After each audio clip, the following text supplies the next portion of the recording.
Wahai saudaraku Abdullah ibni Kailan, semoga Allah merahmati dan kurniakan belas kasih-Nya kepada kamu.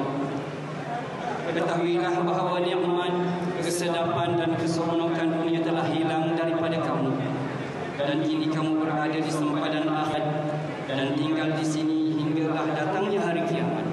Oleh itu saudaraku, janganlah engkau lupakan pengakuan dan perjanjian di dunia, yaitu kalimah yang suci, kalimah syahadat, asyhadu an la ilaha illallah wa asyhadu anna Muhammadar Rasulullah.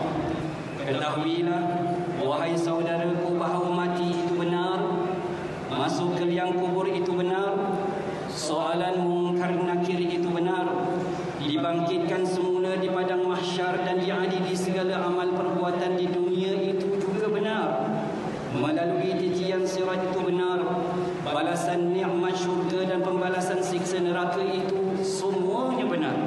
Semuanya akan kita lalui dan tempuhi tanpa syak dan ragu-ragu. Wahai saudaraku Abdullah, selamat tinggal buat selama-lamanya.